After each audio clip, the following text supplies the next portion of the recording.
last આપણે બંને formula હવે પ્રૂવ કરીએ 13 અને 14 રાઈટ તો આને પ્રૂવ કરવા માટે first starting from here L of t we have that L of t બરાબર 1 upon s square then L of t e raised to I shifting formula that means 1 upon s minus I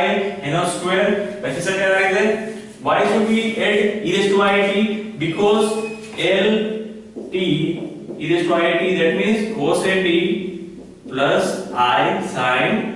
a t right what we need t sin a t right આપણે આ રીતે મળી જશે જે imaginary part હશે અહીંયા આપણે શું કરવાનું રહેશે s minus I એનો square cross s plus I એનો સ્ક્વેર અને s plus I એનો સ્ક્વેર because ઇમેજનરી પાર્ટ નીચે ના રહેવો જોઈએ રાઈટ ડિનોમિનેટર માં ના રહેવો જોઈએ right okay then s square plus અને ઓપન કરીએ એટલે 2a is plus I square s square અને s square minus I square s square એનો whole square a minus b અને a plus b right a square minus b same imaginary part અલગ લખી લઈએ અને real part ને I square એટલે -1 that means s square minus a square upon s square I square એટલે -1 that means અહીંયા શું આવશે નિશાની plus right minus minus plus અહીંયા y square બરાબર -1 right એડ કરતા અહીંયા શું આવશે plus I 2as a square plus a square એનો whole square real part that is cos a t નો imaginary part that is sin a t નો right I સાથે જે હોય તે હું અહીંયા લખું છું right that means શું આવશે આપણી પાસે અને આ તો cos sin a t નો શું થશે d sin a t l of t sin a t લખું છું l of t sin a t બરાબર શું થશે ઇમેજનરી પાર્ટ એટલે 2as upon a square plus a square એનો હોલ સ્ક્વેર રાઈટ અને લખી નાખું સાઈડમાં cos a t નું શું છે t cos a t નું એનો p cos a t બરાબર શું છે આપણી પાસે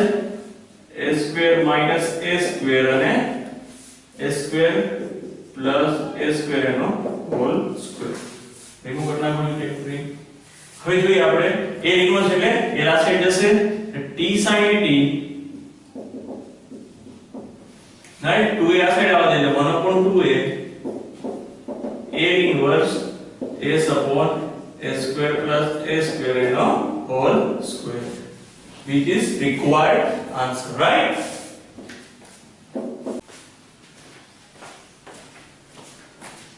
next જોઈએ આપણે સેકન્ડ પ્રૂવ કરીએ આપણે 14 નંબર નું રાઈટ તો આ આન્સર ઉપરથી આપણે જોશું લાસ્ટ માં t cos a t શું આવેલું l of t cos a t બરાબર a square minus a square upon a square plus a square એનો square right these things remove કરી નાખું છું now we have to add something a square plus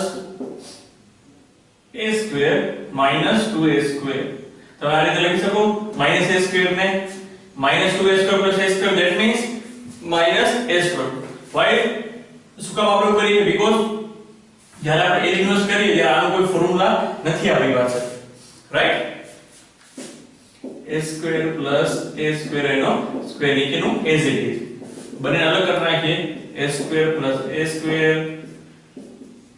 plus a square એનો square minus 2a square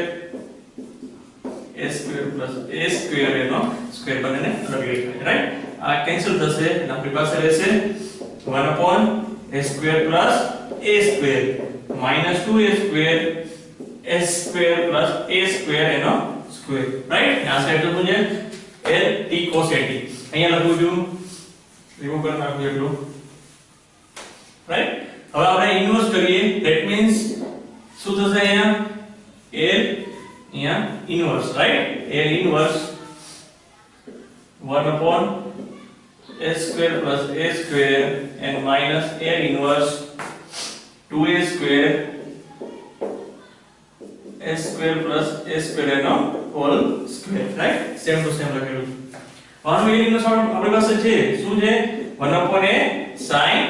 80 right ને આપણે આ તો find out કરવાનું છે તો 2a square L inverse 1 upon a square plus a square નો square right 2a square constant છે આ સાઈડ એટલે t cos 80 હવે આપણે L inverse 1 upon a square plus a square ને શું રાખીએ અલગ સાઈડ રાખીએ છે that means L inverse 1 upon a square plus a square નો square right આ રીમૂવ કરી નાખ્યું આ સાઈડ આવતું રહેશે that means આપણે આને આ સાઈડ લઈ જઈએ અને આ side that means 1 upon a sin 80 minus t cos 80 ready ને 2a square એટલે અહીંયા શું છે 1 upon 2a square હવે આપણે એડ કરી દઈએ અહીંયા તો શું આવશે 1 upon 2a cube ready ને આપણો આન્સર જો 1 upon 2a cube sin 80 minus શું થશે ઇન્ટુ એટલે 1 upon 2a square t cos 80 right તમે આને પહેલા તો આને LCM લઈ લેવાય એટલે એ અહીંયા જતો રહે રાઈટ એટલે ઈઝી પડે આપણને અધરવાઇઝ તમે આપણો આન્સર કન્સિડર કરી શકો આપણો આન્સર કન્સિડર કરી શકો 1 upon 2a cube તમે કોમન લઈ લેતા હોય તો શું આવશે sin 80 minus અહીં 8 થશે એટલે શું થશે 80 cos 80 રાઈટ 2a cube એટલે અહીંયા LCM પ્રમાણે ઓકે